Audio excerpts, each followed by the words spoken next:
So I don't usually do this kind of stuff, but we got a report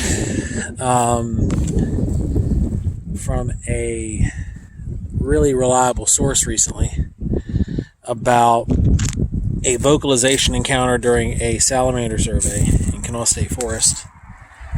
So I came down here and just to give it a look, and I've already found 2 viable footprints, and I'm going to cast those here in a moment. And the funny thing was, as soon as I knelt at the area here and was examining the footprint, there was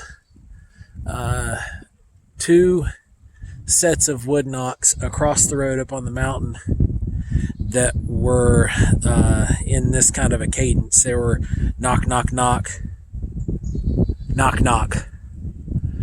And I don't know if that means anything. I don't think there's any kind of significance to the knock patterns. But I'm going to go get some plaster. We're going to pour it and hopefully get these out of here without any trouble. So like I was saying earlier, we do not usually broadcast or make public much of our investigation stuff. We keep it pretty well set back for the collective, and we keep it back just because we don't want to put out speculative evidence. But we found some really good stuff here. This site is now a 3-day-old site at this point, where there was an encounter here 3 days ago at night, and we're able to get here as fresh as we could to investigate the area, and it's actually been pretty promising. We have 2 casts drying currently, and there's 2 more right here in front of me that I can't cast because they're full of water. But I'm going to turn the camera around and show you guys what I'm looking at here. Let's go ahead. I'm going to have to end this one and then go to the next one. So here are the feet that I came up to, and we're right on the edge of a vernal pond here. It goes back probably another, 10 yards from where you're actually able to see. There's a stump there. It goes about 10 yards past that. It's really soggy land, but here is one of the footprints here, followed by another that's full of water. They kind of sunk in and there's debris filling them, but this one I was able to kind of scoop out a little bit, and you can see the shape of this thing's foot, whatever was in here. You can see the shape a little bit better, and where the ground just kind of sunk in. And for reference, I'm standing right beside it, and you see how deep my foot is sinking. I mean, there's like a 6-inch difference between where my foot's sinking and this footprint at this point. As you can see, when I did step, the ground did give a little bit, but I mean, I have to really give it some bouncy motion to get it to give, and we're still, there's like a 6-inch difference here. My estimation is right here, we're looking at the front end, and here's the heel, and whatever was through here was moving that way, and you can kind of see it clearing through the trees where it would have walked. And if you follow this clearing, that's where you're actually going to find the footprint casts over here. And there's actually more evidence of something big walking through here. It's just that a lot of these are not castable. I've looked in and looked for toes and moved and tried to find some of the best detail that I could,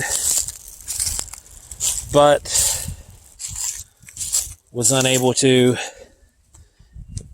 And I'm just walking that path of least resistance here, and you can see this is a little game trail along the creek here, and we're coming up. This is the spot where game would naturally cross the creek, and you can see where they go back out over there.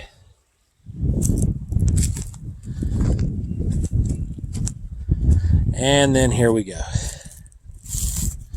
You can see the size of these are pretty good.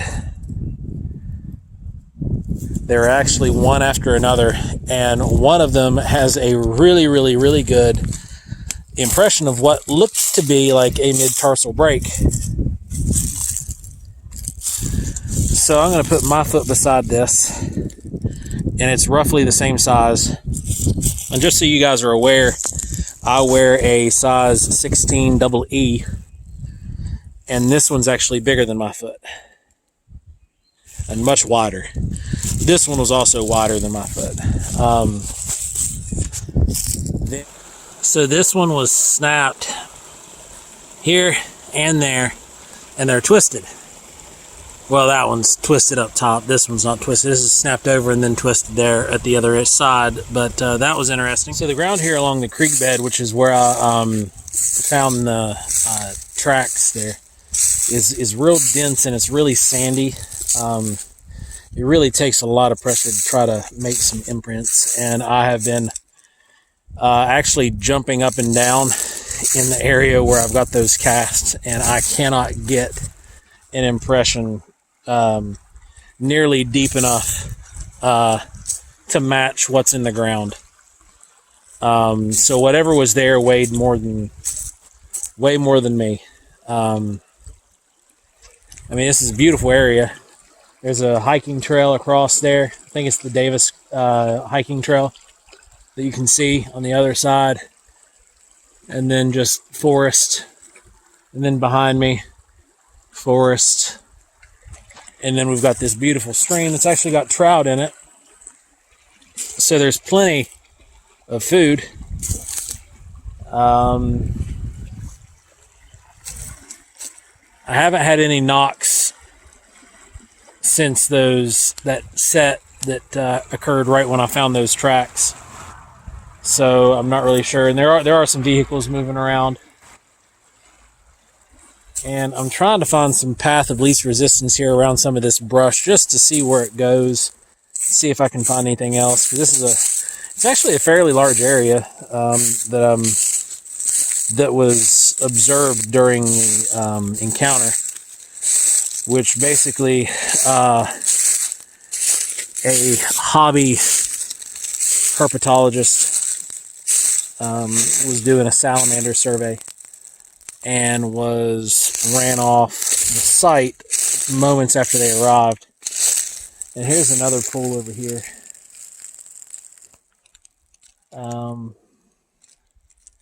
I actually don't see any kind of disturbance over there around the leaf litter, around the edges of this, because these things make really good spots for to get water source, because they're fairly clean, and they're also a nice little food source because there's tons of salamanders and there's turtles.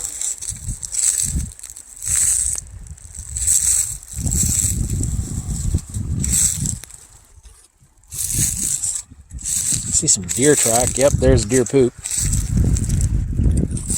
right there.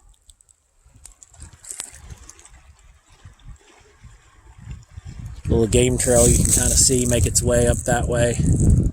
So let's take it.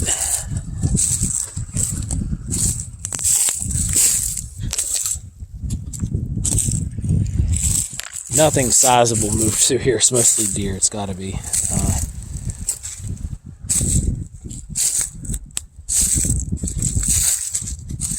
Well, here's a paper birch that's downed, and it's been broken apart. Probably broke apart like this when it fell, because it looks like it was good and rotten before it dropped.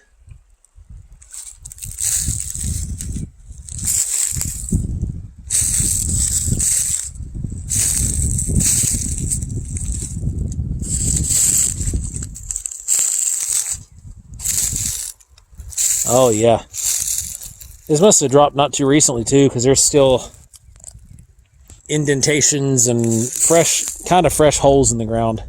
I'd say it probably fell during that windstorm we had the other day.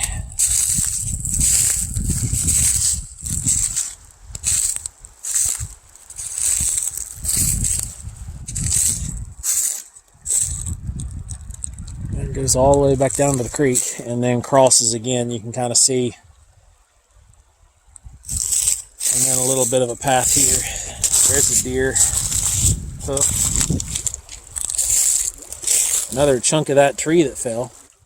And there's more branches from it. That thing was really rotten when it fell. It blew apart everywhere. A beautiful water. Absolutely gorgeous water up through here.